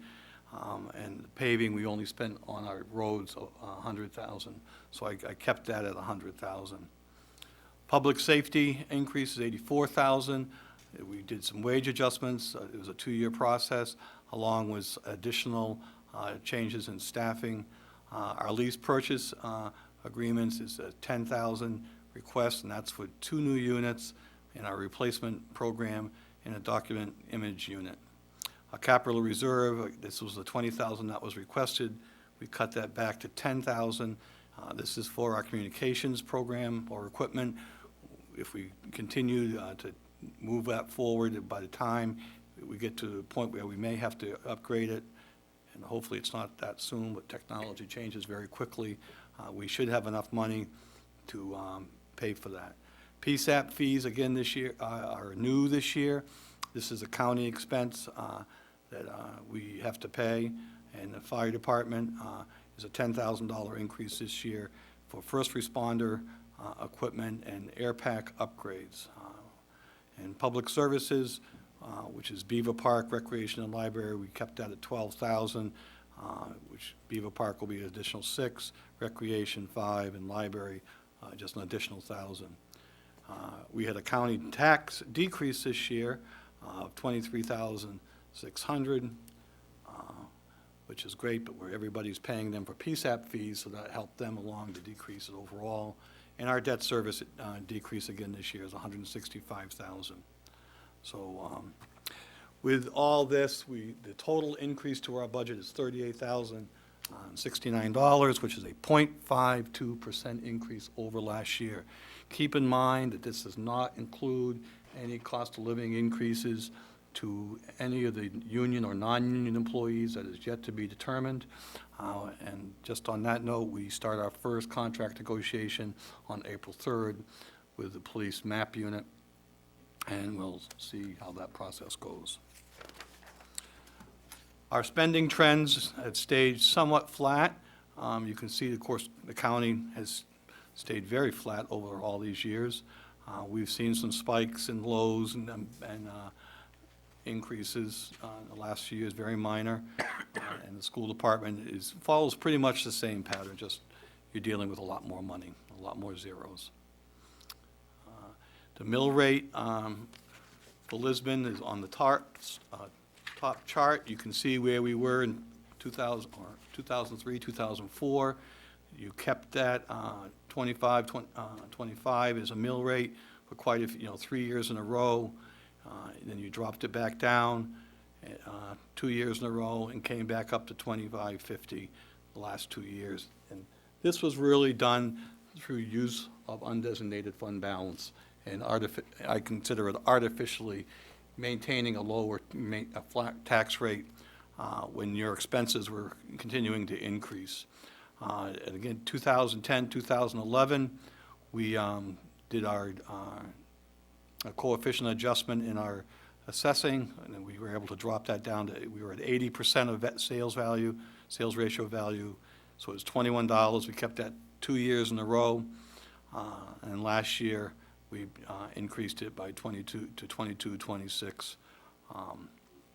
And again, this year, I think we're at 83% of our sales ratio, and I'm sure we'll maintain within that area until the reval is done, which is expected to be 2015.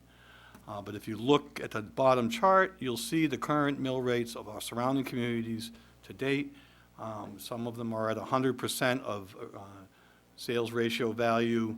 Topsom, Durham, Auburn are all at 100% and hover below $20, and of course Durham is a lot less than that. And then you look at the other communities, Lewiston at 88%, Lisbon at 83%, and Brunswick is at 70%. We're all within the same range, and if you were to look at 100%, that would drop us down again to around $17 for a mill rate if we were at 100%. So, if you look at how we tax allocations by dollars and then by percentage, Public Works is 21.8%, Police 21.2%. Both of those departments have the largest number of people. County tax is at 12%. Hydrant rental and streetlights are 8.5% of our budget. Fire is 8%. Solid waste is 8%. Our debt service is 7.7% with the drop this year. Communications is just under 5%, 4.9%. And then libraries, 3.7%. Recreation, 2.1%. Parks, 1.7%. And all other areas is 0.4% of our budget. So you can see the distribution of how we allocate dollars and what departments. Mostly personnel-driven. Yep, go ahead. If you see the breakdown in the pie chart, you'll see that 17.2% of the money raised for taxes is for assessments and debt service, which is outside of our control. General government being the largest part of the budget, 32% of our budget. Public Works, and you can just go through it. You can see the professional development and other areas are much smaller, but this is really how it breaks it out. Next. Budget trends for the last 4 years. Again, general government continues to be 32% of the costs. Public Works, the next, Police, and the Public Services and Fire. We've stayed fairly close across the board each year. In the last 4 years, trying to stay flat as much as we can, which is hard to do with our uncontrollable costs that such as our insurance in areas. But we've stayed, I think, fairly consistent with what we're trying to do. Next. Okay, the breakdown, again, wages is 39.4%. We are a people business. We have to have people in place to do the job. Insurance and benefits is the next area, which is 15.6% of our budget. Contracted services is 12.3%. The county tax, 7.3%. Debt services, I can't see that number, but it's 4.7%. Thank you. And supplies, 6.6. thank you. Equipment and capital, 5.7. The hydrant rental is 3.9. Repairs and maintenance, 2.3. And professional development here is 0.6%, and all other items are 1.5%. So again, most of our costs are focused around people and service levels. Next.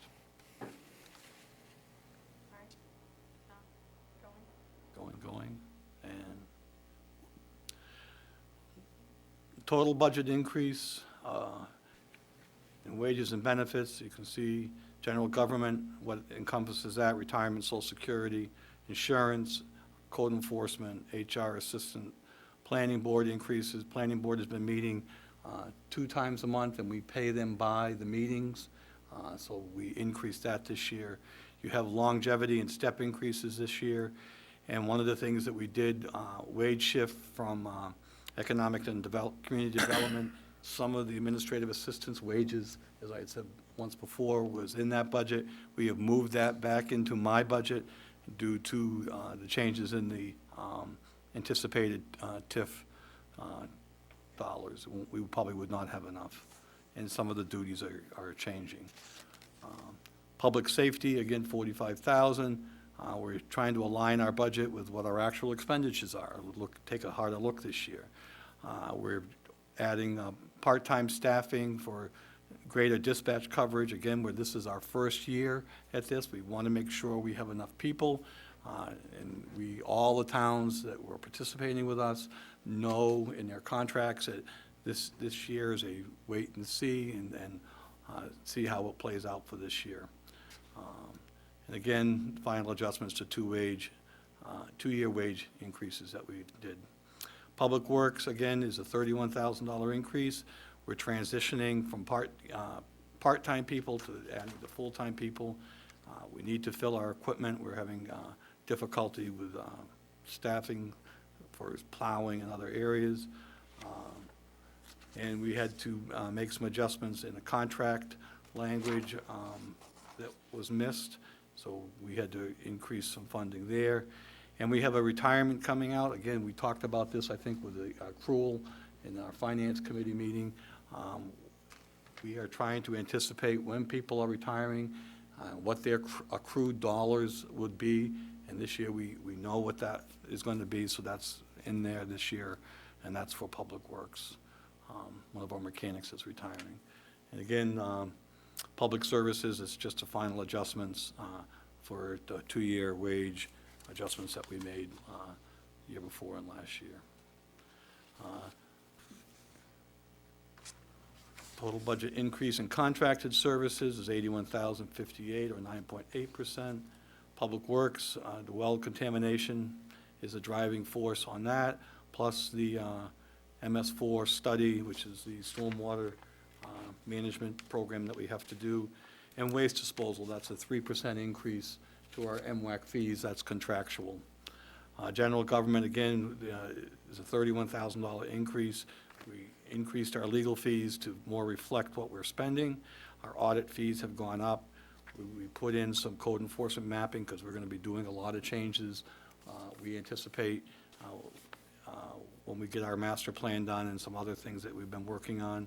We've seen an increase in our IT services, and some of these have been offset by decreases in our contingency fund, as well as our telephone expense. We had a telephone expense last year that we fixed, and we won't have it again this year. And again, public safety, our increase of $18,000, which is the new PSAP fees that the county is charging based on Lisbon numbers. And so, next.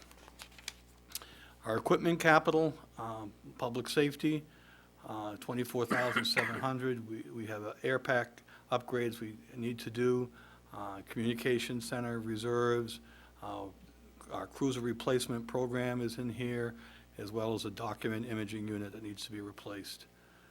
Public Works is, we have a trash trailer in there, a new stainless steel dump body. This will be the last dump body I think we have to replace. Then we'll get into the main part of the truck. Plow replacements, and these are all offset by leases that are completed, which is our sidewalk tractor and blower. Our loader lease is completed, and again, our paving reduction. General government, again, is a $20,000 and $500 reduction. which is computer equipment. Library brickwork is in here. Public Works and Fire Department doors need to be worked on. The MTM Windows program is being worked on. And these are all being offset by projects that we completed in our budget this current year, which had to do with library and other things. Next.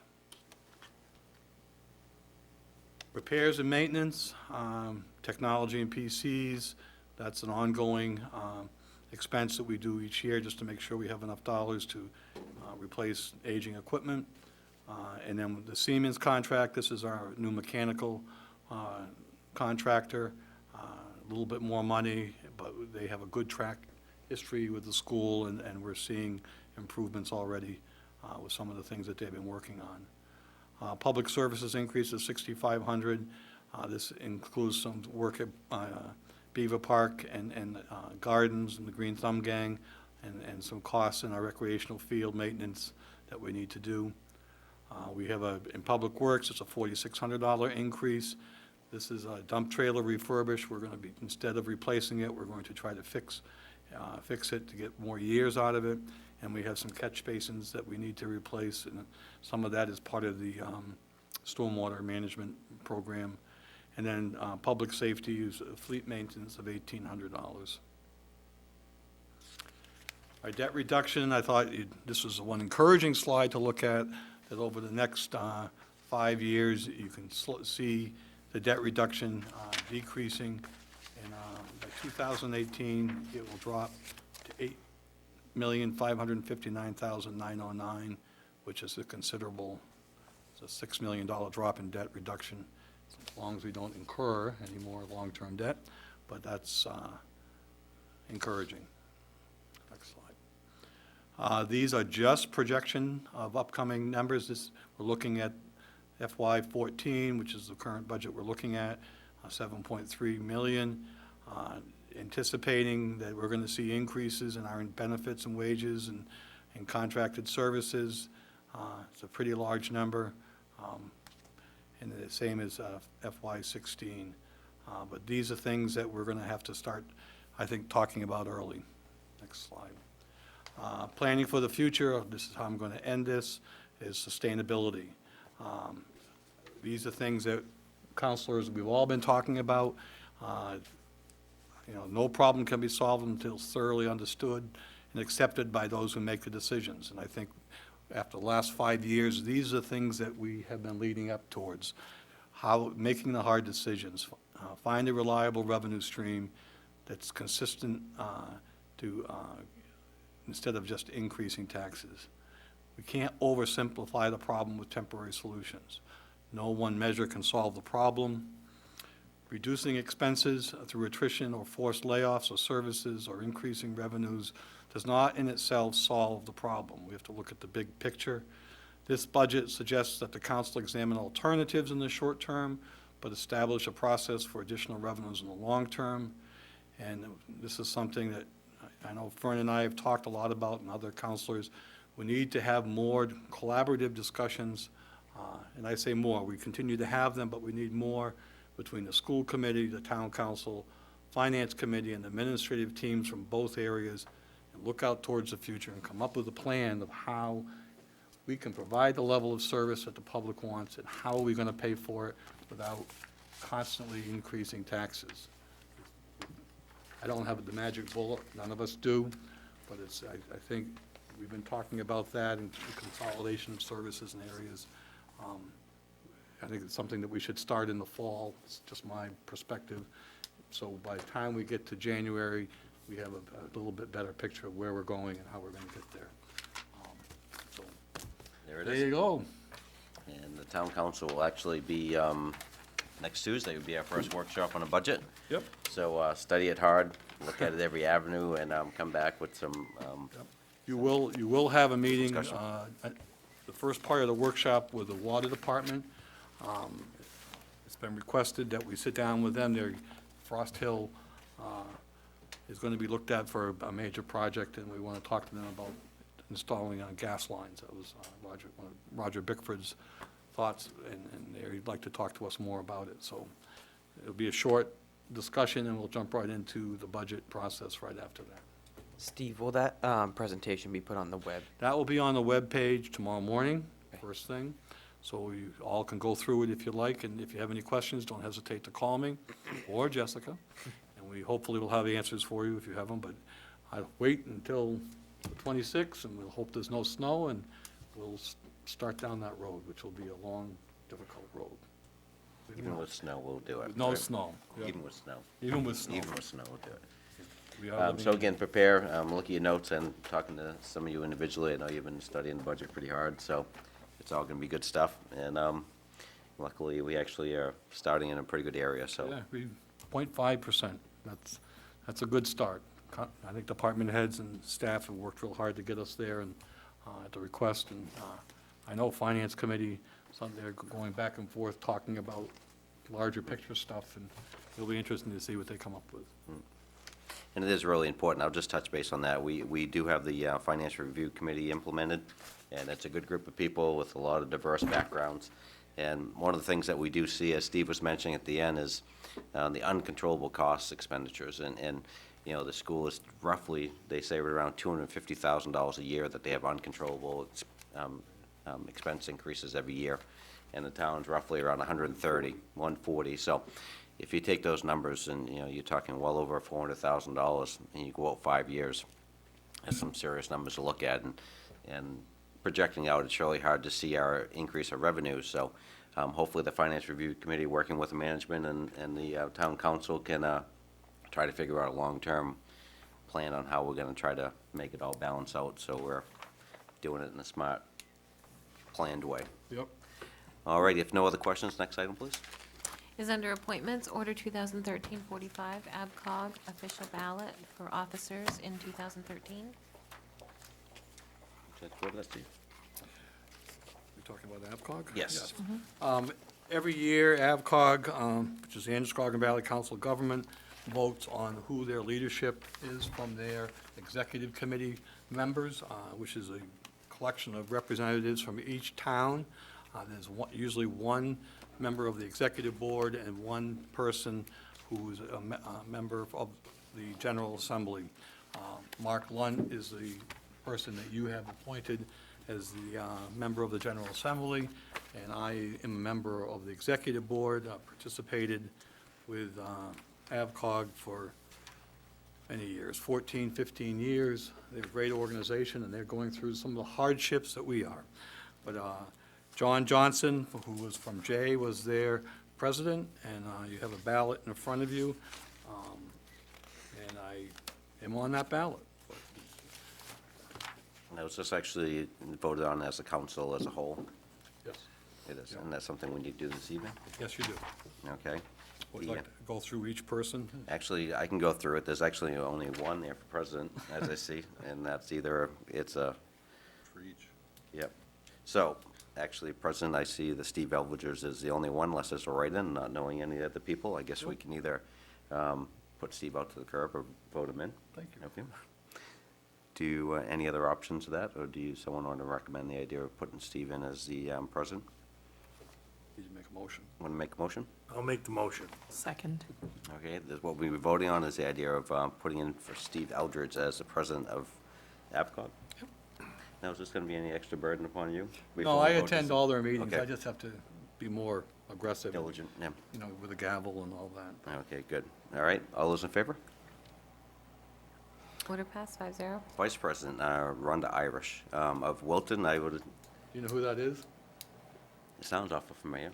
Rhonda Irish is Wayne Ricker's daughter, and she is the town manager in Wilton. And she has been active as the treasurer, secretary throughout my time there, and she's a great resource, and she'll be a good vice president. So Lisbon's well represented around We that are way. extremely well represented there. And- motion. I'll second. And this is going to be for electing Rhonda Irish as the vice president of ABCOG. All those in favor? Order passed 5-0. The next one is treasurer. It's Roland Miller. Is he actually from? He's from Auburn. Roland Miller is the Economic Development Director he's not from Lisbon. But he's been there for quite a few years, very talented man. And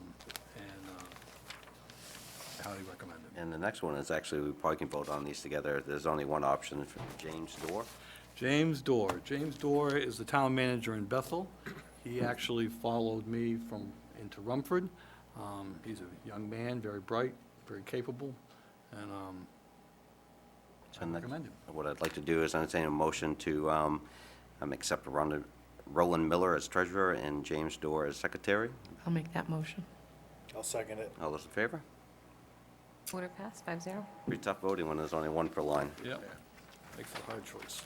Next item, please. Counselor Communications. Council Communications, anybody have anything they want to bring forward? Just one thing, I'd like to thank everybody for their phone calls, emails, concerning my health and my recent operation. I had a number of phone calls. Larry, thank you. A number of emails from folks, well-wishers. I appreciate all of them. Thank you very much. Good to have you back. Roger, you all good? Yep, all good right now. Got a couple of things. Stopped by the library last week, spoke with Diane. She took me on a grand tour of the downstairs. She was very excited about it. The library staff is excited about everything they're doing down there. They were very busy while I was in there, so that was great to see.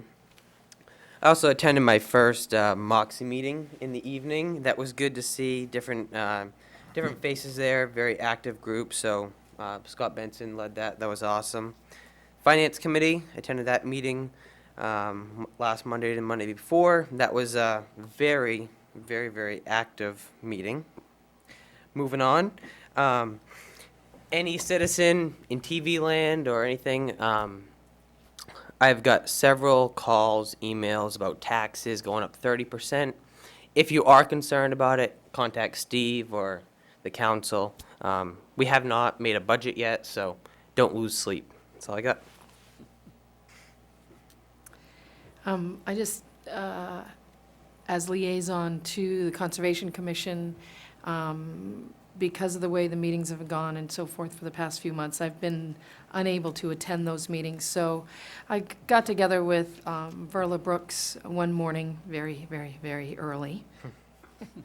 And she caught me up on what's going on there, and it looks like they're moving along positively with the Trails Committee and have some good ideas, and they're working towards some good stuff for the future for this spring.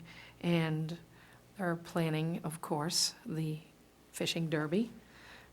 So good things are happening with that commission, so it was good to catch up with her. All good? I'll just add a couple of things, and I appreciate everybody coming out for the weather. I mean, it was a little tricky tonight, but we definitely wanted to carry on since our budget season's going to be in full swing, and we want to miss out on some of the workshops coming up. First of all, myself, along with Steve and some other councilors, were invited to go to the fire department banquet, and I just want to give congratulations to the fire department, and very professional. I mean, it was always a good evening to go to. Good people, good company. And give congratulations to all the fire department volunteers that actually got awards that night. They actually give a large amount of awards away, all well-deserved. And it was just fun being there. It's as all our emergency services, I mean, Lisbon has a lot to be proud of. The other thing I want to just touch base on, as the budget season starts to unfold, we're going to have a lot of public meetings, meaning that we're going to be talking about workshops. Those are public. You may not have a lot of input from the public at these, but we will have opportunities as we go through for our public hearings to have those inputs. But feel free, the council is here a half hour prior to every meeting, and we're more than happy to answer any of the questions or concerns. As Dylan said, sometimes you hear a lot of things down the street. It's amazing what flows through McDonald's and Dunkin' Donuts, but if you want to hear and find out the information firsthand, the half hour prior to any meeting, we'll be more than happy to answer any questions. And if something is pressing enough that it needs to be put onto that agenda, we'll definitely do whatever we can to make that work. As I mentioned, the budget process is now officially, the games begin. So as you go through it, there's going to be some interesting meetings, but we promise we're going to do the best to try to work with it. The school committee is definitely up against the wall when it comes to their budget, as every year. And as Steve mentioned, that you only can cut so many years before you run out of things to cut. So it's going to be a trying time, but I'm sure we'll work through it and and hopefully have a good presentation for our public meeting. And just to touch base, Scott did mention a little bit about Positive Change Lisbon. They're actually trying to work with the community to try to do some positive things. This spring, the banners will be going up across town, which look really nice. I've seen them.